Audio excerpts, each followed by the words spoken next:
I thought you were a good daughter-in-law, but it seems I was wrong. Leave this house and never show yourself in front of me ever again." "Exactly. You're nothing but a parasite. Hurry up, pack your things, and leave."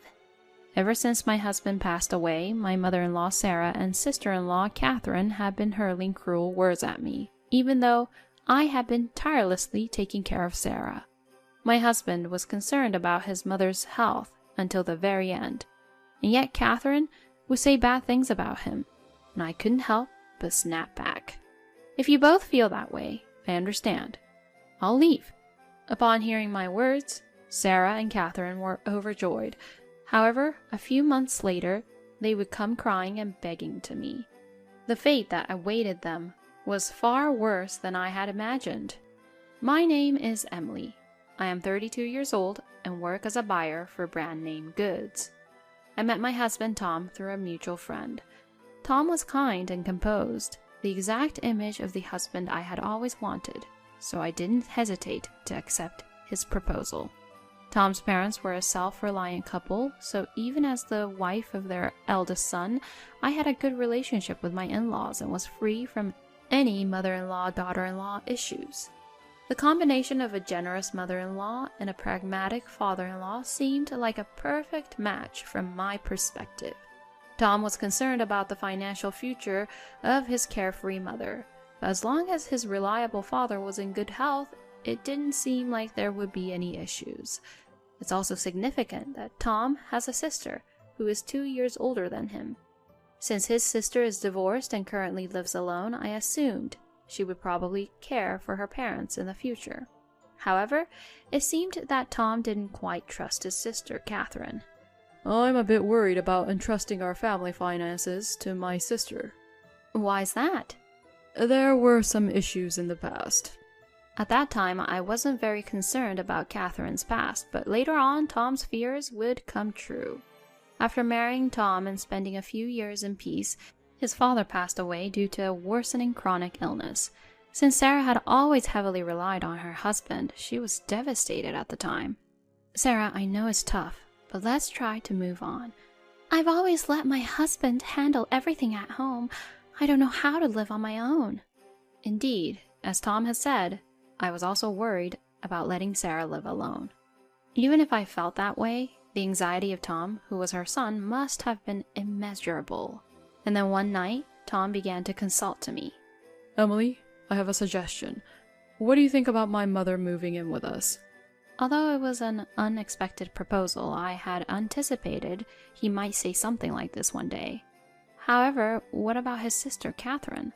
What about Catherine? Wouldn't it be better for her as the daughter to live with her instead of us? "I want to take my father's place and take care of my mother's needs. She seems incapable of managing money, so I'll take care of her bank accounts too." "Can't you ask Catherine to do that?" "That's not possible." It was rare for Tom to firmly reject my suggestion. "I want to carefully manage the precious money that Dad left behind, so that Mom won't have to struggle in the future."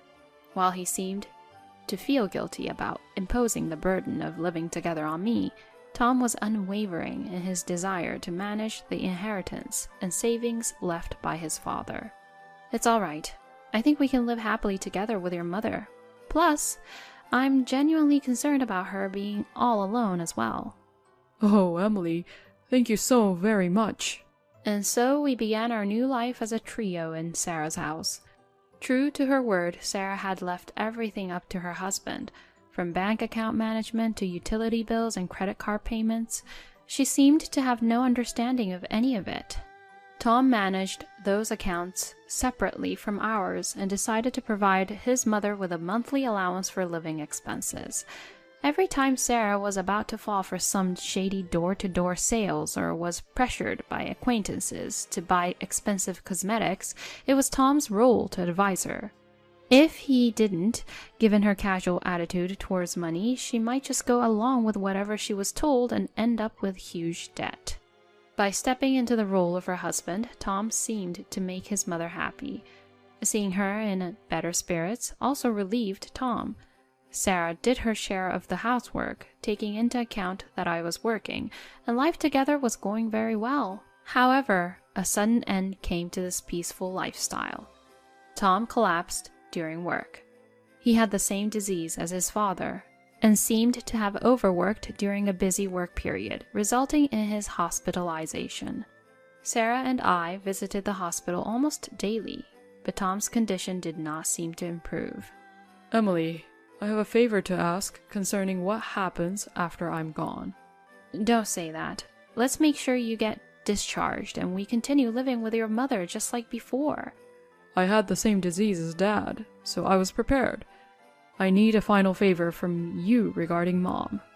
Holding back tears, I listened intently to my husband's last wish. A few weeks later, Tom passed away. Dealing with informing relatives, coordinating with his workplace, and funeral arrangements allowed me to distract myself from the grief. Once everything settled, I remembered what Tom had asked of me. There was no time to drown in sorrow.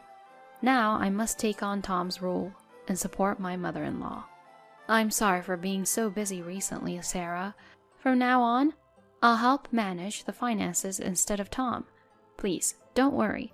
I'll properly provide for the monthly living expenses. Emily, are you still going to live with me even though Tom is gone? Of course. Tom always told me to take good care of you. I hope we can continue to support each other. Tom said that. I see. Tears welled up in Sarah's eyes as she spoke. I'm sorry for letting you manage the finances when you're already so busy. It's all right. Being busy helps take my mind off things, so it's actually good for me. However, it seemed that Catherine was not too keen on me continuing to live with her mother.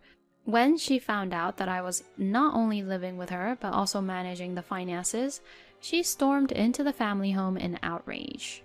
Why is Emily, an outsider, still lingering around even after Tom passed away? And why is she managing the finances? Doesn't that seem odd to you? Before Tom passed away, he entrusted me with taking care of Sarah and managing the finances. Huh? Are you just conveniently making that up? No, it's truly Tom's wish. Is there some ulterior motive? Do you think you can just use Tom's name to get what you want? Although Catherine wasn't convinced, she withdrew for the time being. However, the following week, she came storming back, fuming with anger. Emily, what do you think you're doing? I saw everything with my own eyes. What are you talking about? You're having an affair, aren't you? An affair? Yes, I saw you entering into a brand shop for men and dining at a fancy restaurant with a man.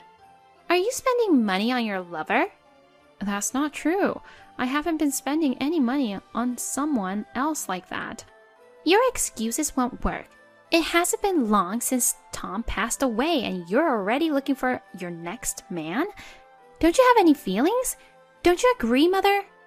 Influenced by Catherine's words, Sarah seemed to doubt me as well. Emily, so you were doing such things?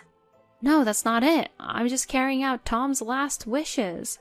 As I tried to convey the truth, Catherine interrupted me. How dare you mention Tom's name after having an affair? How low can you be? As I got quiet, both Catherine and Sarah glared at me coldly. Sarah then spoke to me. I always thought you were a good, kind daughter-in-law. But it seems I was wrong. I never want to see your face ever again. Get out! Catherine shouted in a tone that sounded victorious. Exactly. Parasitic people like you should just vanish from here. In order not to let Tom's thoughts go to waste, I had no choice but to endure. Out of this determination, I held still. But as if to twist the knife further, Sarah and Catherine hurled more harsh words. Poor Tom, choosing someone like you. Tom has always been easily deceived, you know. Maybe Tom deceived you saying that he'd manage the money, but instead used Mom's money for his own enjoyment. To slander Tom, who had always been deeply concerned about his mother until the end, is something I cannot forgive, even though I've endured a lot. I can bear them speaking bad things about me, but I cannot accept them insulting my late husband. I'm sorry, Tom, for breaking our promise. I apologized to Tom in my heart as I turned and spoke to Sarah and Catherine. Understood. I'll leave as you both wish. Hearing my words, the two exchanged glances and smiled happily. Finally, got some sense into you, huh? Make sure you leave the bank book behind. Of course. I handed over the bank book of the account where I managed Sarah's living expenses and the account that contained the inheritance from her husband, and then left the house. However, 3 months later, I received a call on my cell phone from Sarah, who I had distanced myself from. Emily, they're telling me I can't make the card payment. Why? Why? Maybe you overspent and don't have enough balance? Please check your balance using your bank book. Balance? How do I check that? It seems she hasn't changed, still being careless about money after I left. As I thought this, Sarah started yelling at me in anger. This never happened when you were here. Suddenly after you left, the money's gone. You must have stolen it. Excuse me? I can't believe this. Come here right now. Furious, Sarah hung up the phone. Feeling heavy-hearted, I reluctantly went to her house. When I arrived, both Sarah and Catherine were waiting for me. I entered the house, ignored Sarah, who's angry, and accessed her online banking, checked the balance, and showed it to her. Here's the transaction history for this account. As you can see, while I was managing it, the balance never went negative. Do you understand why? It's because I saved money, right? It's hard to believe that you, who isn't good with money, would start saving. In fact, the balance remained positive because I was depositing $1,500 every month as living expenses. Living expenses? I didn't know about that. Tom and I have been doing this since he was alive. We decided to combine our funds to cover your living expenses to ensure your savings wouldn't decrease. Was that so? Tom did that? Yes, even after Tom passed away, I continued his wishes by paying $1,500 from my own salary. However, since you asked me to leave, I stopped doing that. Then I continued, talking while showing the transaction details to Sarah. Shall we look at the transactions after I left? Seeing more than $1,500 being deducted, it seems there were significant expenses used there. I don't recall changing my lifestyle. Then perhaps Catherine might have used it. Saying that, I turned the conversation towards Catherine. Looking at the details, it seems there are card payments at luxury shops and high-end restaurants. I can't imagine Sarah spending money in such places. Catherine, do you have any idea? It wasn't me. But I can't think of anyone else who could use it but you. What about you? Maybe you used it. Huh? Did you secretly use a family card or something? After all, isn't it the shops and restaurants where I've seen you before? Even after all this, you're still using Mom's money? How low are you? Can you stop already? I went there for work. The meals at the restaurant were for a meeting with a shop owner. Just by saying it's for work, you think you can deceive us? If you're going to go that far, let's verify it right here. I immediately contacted the shop owner on the spot.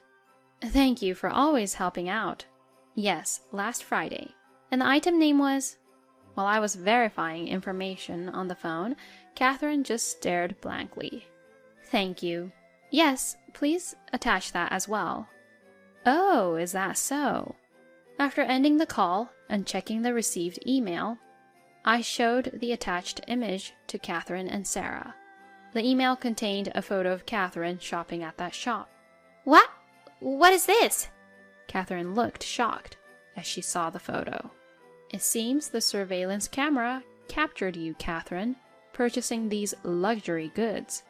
When I called the shop owner, they confirmed it immediately. I believe the person in this photo is definitely you, don't you think? Catherine was left speechless. The shop owner also mentioned that recently items matching the ones purchased have been rumored to be brought into pawn shops. The dates and items of the purchases match the ones when Catherine used the card, right? Catherine's voice trembled, and it was obvious that she was in confusion. Sarah, with a puzzled look, asked Catherine, But why go through such trouble? Buying something and immediately selling it to a pawn shop? Seeing Catherine not willing to answer, I took the initiative. She probably needed cash quickly. If she withdrew directly from the bank account, it would be noticed immediately. So you tried to set me up by shopping at my workplace, trying to make it look like it was me who was spending money, didn't you? Catherine couldn't defend herself and remained silent. Meanwhile, Sarah seemed to have further questions and continued to interrogate the silent Catherine. Catherine, why do you need so much money? Well, I had to repay some money, Catherine confessed in a soft voice, but I further elaborated on her statement.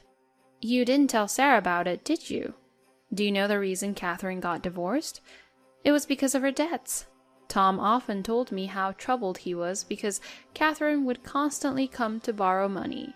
This has been an issue since before Catherine's marriage.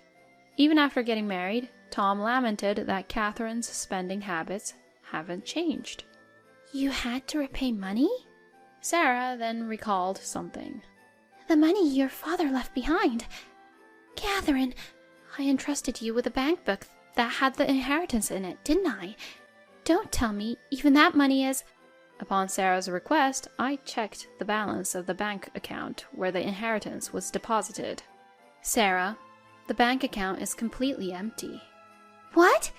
Completely empty? A few days after I left the house, all the deposits were withdrawn from the account. No, it can't be. Sarah, collapsing to her knees, began to yell at Catherine in anger. What's the big deal? I had to make it to the repayment deadline. My father would have allowed me, his daughter, to use the inheritance however I wanted. To the stunned Sarah, I began to speak. It seems Tom was right all along. He always said that letting Catherine manage money was dangerous. He probably saw this coming. Sarah cast a stern look at Catherine. That money wasn't something your father left just for me. You were giving your share of the inheritance, right? You even used someone else's money. You are the one leeching off this house. Leave. We're done. Mom, wait! Didn't we decide that I would live here in Emily's place after she left? If I live with someone like you, I'll end up drowning in debt too. I expect you to return every cent of your father's inheritance. With those words, Sarah forcefully kicked Catherine out of the house. However, I'm unsure if the outcome was the right one. Ever since then, it seems we've lost all contact with Catherine, and Sarah never received a penny of the misused inheritance back from her. Had she still had the inheritance, Sarah would have been able to live a comfortable life in her old age, but now she lives in poverty and solitude. On the other hand, despite using the inheritance to pay off her debts, Catherine's reckless spending habits remained unchanged, and it seems she has accumulated even more significant debts. Now, without money to repay her debts, she keeps moving from place to place, trying to escape from her loan sharks. Only now I feel like I can truly face the reality of Tom passing away. Though the outcome is different from the last wish I was entrusted with, I believe I haven't done anything wrong. Tom's last words to me were, "Prioritize your happiness, Emily." He wanted my well-being above everything else. There was no need to live with Sarah and Catherine, especially when doing so would mean trampling over the feelings Tom had for his family.